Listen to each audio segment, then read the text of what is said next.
आपका स्वागत है हमारे इस YouTube channel CBSE computer education में। आज हम बात करेंगे class 10th IT information technology के अंतर्गत एम्प्लॉयबिलिटी स्किल यूनिट 1 के बारे में बात करेंगे, जिसके अंतर्गत हम बात करेंगे कम्युनिकेशन स्किल के सारे सेशन के बारे में। ये आपके सिलेबस का मोस्ट इंपॉर्टेंट पार्ट है, तो हम इससे रिलेटेड सारे उन टॉपिक को जानेंगे जो आपके एग्जाम के लिए मोस्ट इंपॉर्टेंट है। तो सबसे पहले स्टार्ट करते हैं हम इंट्रोडक्शन, ताकि आप कम समय में ये इसको कर सके। तो मैं डायरेक्टली चला जाता हूँ यहाँ पे इंट्रोडक्शन में। तो आपको मालूम होगा कि प्रेजेंट समय में जो भी आप काम करते हो तो लैंग्वेज के थ्रू पॉसिबल हो पाता है। कोई बिजनेसमैन है तो अपने बिजनेस को आगे बढ़ाने के लिए किसका यूज़ करता है? लैंग्वेज का यूज़ करता है। हम भी किसी ना किसी लैंग्वेज के थ्रू ही क्या कर पाते हैं? इंटरेक्ट कर पाते हैं। अगर किसी को मल्टीपल लैंग्वेज आता है तो आसानी से वर्ल्ड के किसी भी कोने में क्या कर सकता है? सर्वाइव कर सकता है, क्योंकि वो क्या कर सकता है? दूसरे पर्सन के साथ इंटरेक्ट आसानी से कर सकता है। अब आ जाते हैं session number 1, method of communication. तो कम्युनिकेशन का जो वर्ड है वो आया है लैटिन से।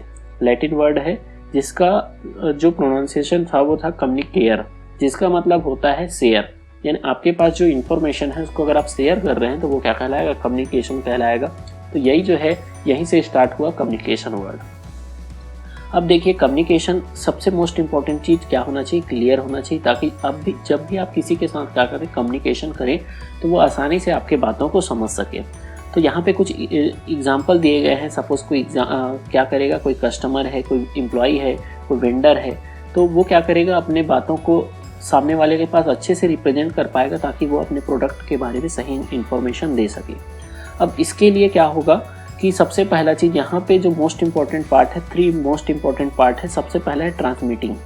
ट्रांसमिटिंग का मतलब होता है सेंडर जो भी मैसेज ट्रांसमिट करेगा वो क्या होगा? एक ट्रांसमिशन के थ्रू ही क्या होगा पाएगा, या मीडियम के थ्रू ही ट्रांसमिट हो पाएगा। तो ये एक मीडियम को क्या बोला गया है? ट्रांसमिटिंग बोला गया है। नेक्स्ट है लिसनिंग। लिसनिंग का मतलब होता है रिसीवर, जो क्या करेगा? इन बातों को समझेगा और उसी के बेसिस पे अपने मैसेज का रिप्लाई देगा। देन उसके बाद फीडबैक। तो लिसनर जो फीडबैक देगा, जो रिप्लाई देगा, उसी को बोला गया है फीडबैक। तो ये रिसीवर जो है उस मैसेज को समझने के बाद जो रिप्लाई देगा उसको क्या बोला गया है? फीडबैक दिया गया है। यहाँ पे एक सिनेरियो बताया गया है कि एक जो है कस्टमर जो है क्या करता है, जो है किसी बुक डिपो में जाता है और वहाँ से क्या करता है? कुछ बुक परचेस कर रहा है बुक स्टोर में से। तो वहाँ पे उनके बीच के कम्युनिकेशन को बताया गया है। अब देखें, यहाँ पे हम समझ लेते हैं प्रोसेस ऑफ कम्युनिकेशन। तो कम्युनिकेशन प्रोसेस एंड एलिमेंट के बारे में। सपोज एक जो है मैसेंजर है जो क्या कर रहा है? कुछ मैसेज सेंड करना चाह रहा है। तो ये मैसेज जो रहेगा वो क्या कहलाएगा? कोड कहलाएगा। तो यहाँ पे ये कोडिंग वो तैयार किया। अब वो क्या करेगा? ये जो कोड है वो चैनल के माध्यम से क्या करेगा? ट्रांसमिट करेगा। तो ये क्या क्या हो सकता है? अब सेंडर कोई मैसेज भेजेगा तो वो या फिर वो बोल सकता है, या फिर लिख सकता है, ग्राफिकल वे में भेज सकता है, कोई वीडियो के फॉर्मेट में भेज सकता है। और जो रिसीवर जो रहेगा, जो रिसिपिएंट जो रहेगा, वो क्या करेगा? उस मैसेज को रिसीव करेगा और उसको डिकोड करेगा, समझने की कोशिश करेगा कि एक्चुअल में सेंडर ने क्या मैसेज भेजा है। और उसको क्या करेगा? समझने के बाद उसको क्या करेगा? डिकोड करेगा और उसका आंसर क्या करेगा? एज ए फीडबैक के रूप में उसको फिर से मैसेंजर को सेंड करेगा। तो ये कम्युनिकेशन प्रोसेस होता है। यहाँ पे फिर से एक आपको यहाँ पे देख लेते हैं कि एलिमेंट ऑफ कम्युनिकेशन। तो एलिमेंट में भी आप वही चीज दिया गया है कि एक सेंडर क्या करेगा? जब भी कोई मैसेज भेजता है तो वो क्या करेगा? उस चैनल के थ्रू क्या करेगा? मैसेज जो है किसको पहुंचेगा? रिसीवर को पहुंचेगा। रिसीवर को जब मैसेज पहुंचेगा तो उस मैसेज को समझने की कोशिश करेगा। समझने के बाद उसको क्या करेगा? उस मैसेज का रिप्लाई भेजेगा। तो उस चैनल के थ्रू रिप्लाई भी जाएगा। अगर वो रिप्लाई अगर सेंडर को पहुंच जाता है तो समझ जाता है कि उसका जो कम्युनिकेशन था वो कंप्लीट हो जाता है। तो ये एक प्रोसेस है, तभी हमारा जो कम्युनिकेशन है वो कंप्लीट हो पाएगा। अब देखिए, कम्युनिकेशन जो करते हैं उसमें क्या होता है? एक सेंडर होता है जो मैसेज को सेंड करता है। मैसेज होता है।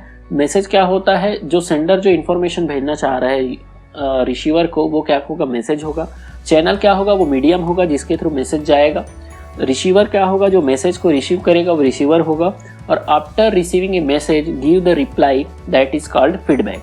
ठीक, तो इस तरीके से हम देख लेते हैं कि जो सेंडर जो मैसेज भेजता है, जब तक उसका फीडबैक नहीं आता तब तक कम्युनिकेशन का प्रोसेस जो है कंप्लीट नहीं होता।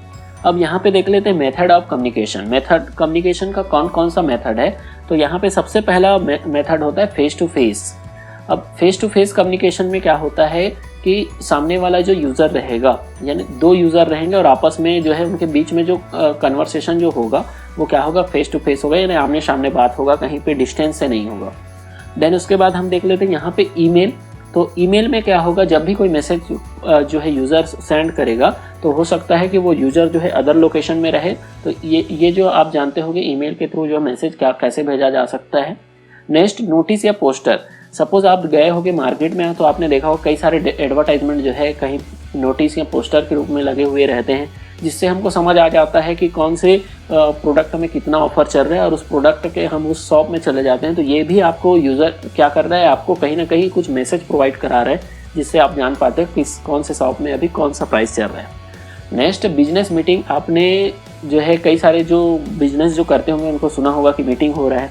तो ये मीटिंग क्या होता है कि जो लीडर जो रहेगा अपने बातों को क्या करना चाह रहा है, ग्रुप के सारे लोगों को सेंड करना चाह रहा है, तो वो जो है बिजनेस मीटिंग भी लिया जा सकता है, जिसमें जो लीडर जो रहेगा वो सारा इन्फॉर्मेशन क्या करेगा, अपने ग्रुप के मेंबर को सेंड करेगा।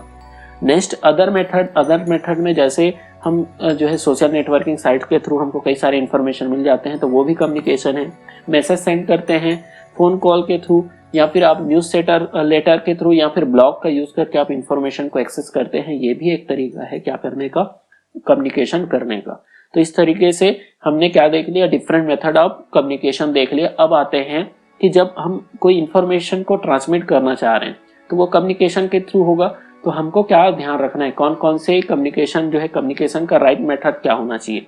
सबसे पहला चीज, जो भी हम कम्युनिकेशन कर रहे हैं, जो भी इंफॉर्मेशन हम भेज रहे हैं, वो क्या करना चाहिए कि टारगेट को ऑडियंस को ध्यान रख के करना है। जैसे सपोज आपने देखा होगा कि अभी हमने देखा एडवर्टाइजमेंट के लिए कई सारे जो है पोस्टर या बैनर लगे हुए हैं, वो अगर ऑडियंस को ना पहुंचे तो उस जो है एडवर्टाइजमेंट का कोई मतलब नहीं है। तो इसको ध्यान रखना है कि जो आप इन्फॉर्मेशन भेज रहे हैं वो सही पर्सन तक पहुंच पा रहा है कि नहीं। सेकंड, इसका भी ध्यान रखना है कि कॉस्ट जो है जितना कम लग सके, ताकि आपका जो भी इन्फॉर्मेशन आप भेज रहे हो कम कॉस्ट में आसानी से सेंड किया जा सके। नेक्स्ट, काइंड और टाइप्स ऑफ इन्फॉर्मेशन। जो आप इन्फॉर्मेशन भेज रहे हो, किस टाइप का इन्फॉर्मेशन भेज रहे हो, फेस टू फेस भेज रहे हो या ईमेल के थ्रू भेज रहे हो, तो कौन से इन्फॉर्मेशन को ट्रांसमिट करने के जरिए का आप यूज़ कर रहे हो। नेक्स्ट, यहाँ पे आप प्रायोरिटी आप किसको दे रहे हो, तो इसको भी ध्यान रखना है कि जब आप इन्फॉर्मेशन ट्रांसमिट कर रहे हैं तो आपका जो इन्फॉर्मेशन है वो मेन किस पॉइंट को आप फोकस करके क्या कर रहे हो, कम्युनिकेशन किया जा रहा है, इसका भी ध्यान रखना है। तो इस तरीके से हमने जो है सेशन नंबर 1 कंप्लीट किया, जिसमें हमने जाना कम्युनिकेशन के डिफरेंट मेथड के बारे में, जाना कौन कौन से मेथड है। नेक्स्ट सेशन में हम जानेंगे वर्बल कम्युनिकेशन के बारे में। तो अभी के लिए बस इतना है। अगर आपको ये वीडियो अच्छा लगा होगा तो आप इस वीडियो को लाइक कर सकते हैं, अपने दोस्तों को शेयर कर सकते हैं और चैनल को सब्सक्राइब कर सकते हैं, ताकि ऐसी आने वाली वीडियो आपको मिल सके। और मोस्ट इंपॉर्टेंट चीज़, अभी आगे हम जो है क्लास 10 से रिलेटेड जो है मॉडल क्वेश्चन आंसर के बारे में हम बात करने वाले हैं, जो आपके मोस्ट प्रोबेबली जो है आपके एग्जाम में आ सकते हैं। तो आप इस चैनल पर बने रहें ताकि आपको आने वाले वीडियो आपको हर समय मिलते रहें। Thank you.